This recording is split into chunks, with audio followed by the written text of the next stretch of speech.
Assalamualaikum dan salam sejahtera kepada bangsa mekanika. My name is Jack Sparrow, Japa Sparrow. Hari ini kita nak berceritakan tentang Toyota Vios yang paling baru. Belum launch lagi. Dia nak launch dekat Thailand katanya bulan 8 ni. Tapi kepada anda yang baru saja menemui channel Mekanika Malaysia, sudilah kiranya anda menekan butang subscribe, butang like dan juga butang lonceng. Jika tidak, kau berde demo. Pok ya concode.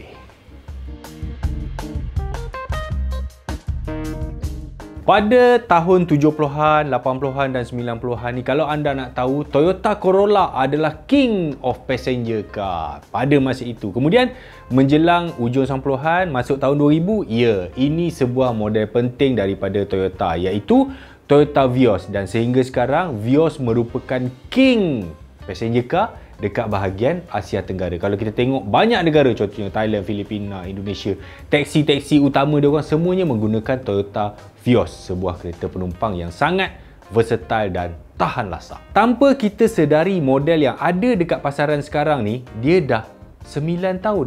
Dah nak masuk 10 tahun. Okey. Yang model kita nampak yang paling baru tu 2019 tu, sebenarnya ia adalah chassis yang sama digunakan sejak tahun 2013. Yang ini merupakan model generasi yang ketiga. Cuma pada 2019 tu dia buat major facelift yang mana dia upgrade engine, dia upgrade safety, lampu LED untuk menjadikan model tu kekal kompetitif dalam pasaran. Tetapi realitinya model Vios yang ada dalam pasaran ni memang dah di penghujung hayatnya. Kalau kita tengok pesaing terdekat dia, Honda City, wah dah tukar 100% model baru.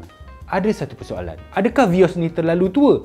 Tidak juga sebenarnya. Mazda 2 tahun yang sama dikeluar dengan Vios, lebih setahun lah, 2014, masih lagi dijual pada hari ini dengan reka bentuk yang hampir sama dengan model sebelum dia.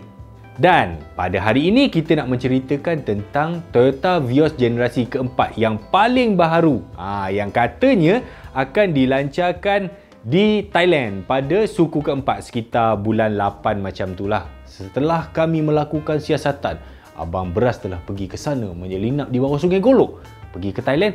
Okey, ini adalah maklumat-maklumat yang berjaya kami kumpulkan untuk model Vios yang akan datang. Seperti yang kita tahu, Vios ni merupakan passenger car untuk segmen B. Okey, dalam keluarga Toyota, dia menggunakan platform B under MC platform, yang mana untuk MC ni dia keluarga-keluarga kereta yang kompak, kecil, pacuan roda depan. Dalam Toyota juga dia dikenali dengan kod body atau body code XP40, XP90 dan juga XP140. Tapi ada satu masalah. Chassis baru Toyota yang baru ni, TNGA, kalau untuk kelas B memang belakang dia dah pakai multilink. Kalau Vios pakai multilink dekat belakang, ini bermakna kereta tu akan lebih rumit, lebih kompleks untuk dibina, dan ia akan menjadikan Vios ini sebuah kereta yang mahal. Itu tidak mungkin berlaku sebab Vios adalah entry level passenger car yang sangat penting bagi Toyota. Pilihan lain yang ada ialah, okey, dia boleh ambil dekat saudara dia iaitu DNGA, Daihatsu New Global Architecture. Ini pun sebuah platform yang bagus, lebih moden, lebih kuat, lebih tegar, lebih selamat berbanding dengan platform Daihatsu yang mana model baru ni depan dia adalah MacPherson dan belakang masih mengekalkan torsion beam. Cuma chassis baru ni handling dia lebih sedap dan juga lebih rigid, yang mana projek ini juga dikenali sebagai kod D92A. Sebelum kita nak tengok power ke tidak, kita tengok pilihan apa enjin yang mungkin dipasangkan pada Vios baru ni. Okey, secara teorinya ada 3 pilihan enjin dalam line up Toyota sekarang. Yang pertama, 3NRFE, sebuah enjin 1200cc dual VVTi yang dipasangkan pada model Yaris Active. Yang ni Yaris untuk pasaran Thailand. 86 horsepower, 104 Nm of torque. Ini memang enjin dan juga kereta yang dijual dalam kategori low cost green car sebab dia dapat special insentif daripada kerajaan Thailand. Pilihan nombor 2, 2NRFE 1500cc, iaitu enjin Vios yang sekarang. Bukanlah perkara yang mustahil untuk menggunakan enjin yang sekarang masuk ke model yang depan sebab kita kenali enjin-enjin Toyota ni sangat bulletproof. kena Perang Dunia Ketiga pun biasanya enjin tu masih boleh pakai lagi. So, tak ada yang mustahil kalau enjin sekarang dia bawa ke generasi yang ke depan. Pilihan yang ketiga, 2NRVe. Sama juga enjin 1500cc yang sekarang digunakan pada model King Myvi, King Arus dan juga King Alza akan datang. Yang ini lebih kurang je dengan enjin tadi, cumanya yang ini dia datangkan dengan function start stop tadi untuk penjimatan bahan api. Ini pun ada kemungkinan akan dipasangkan pada Vios yang paling baru. Ada lagi ke? Ada. Ini kemungkinan yang paling tipis lah, iaitu enjin hybrid. Kalau anda masih ingat, Daihatsu ada sebuah konsep E-Smart Hybrid yang mana dia panggil WA-VEX. 3 silinder 1200cc yang ditambah dengan motor elektrik.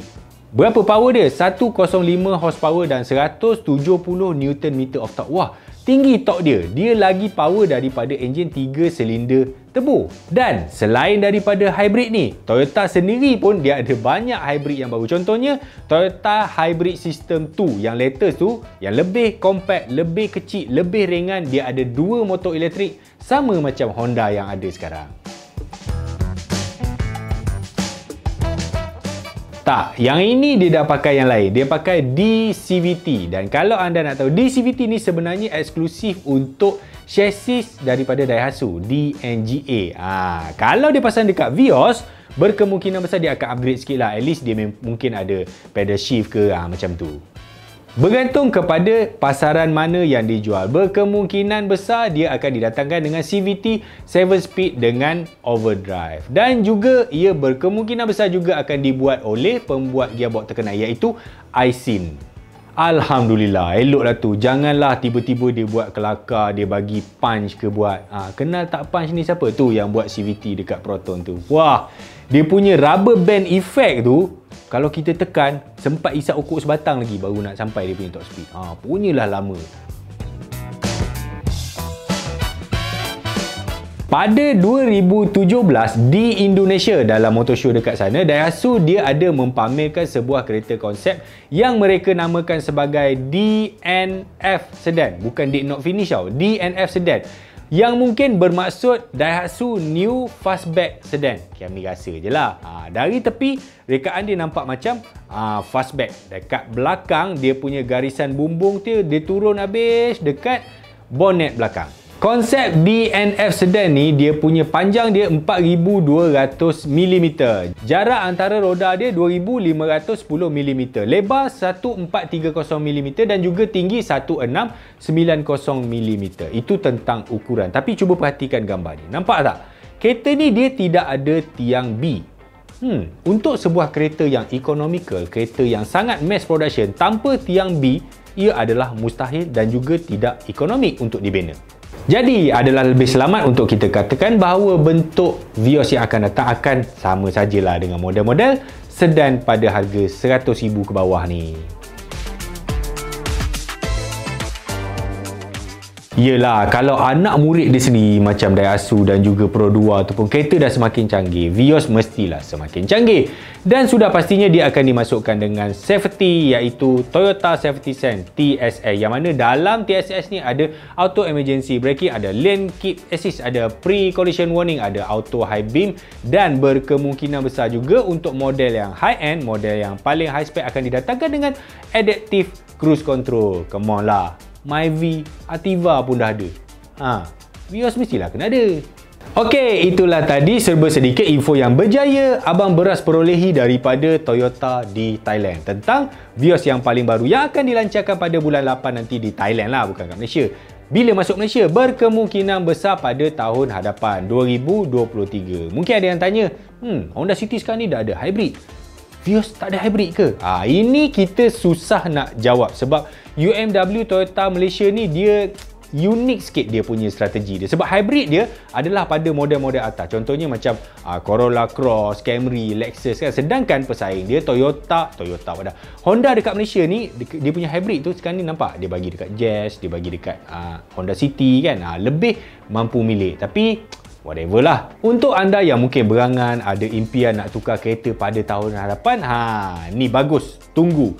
simpan duit. Bagusnya kalau kita simpan daripada sekarang, tahun depan mana tahu boleh bayar down payment lebih sikit. Bila kita bayar down payment lebih sikit, boleh monthly lebih murah.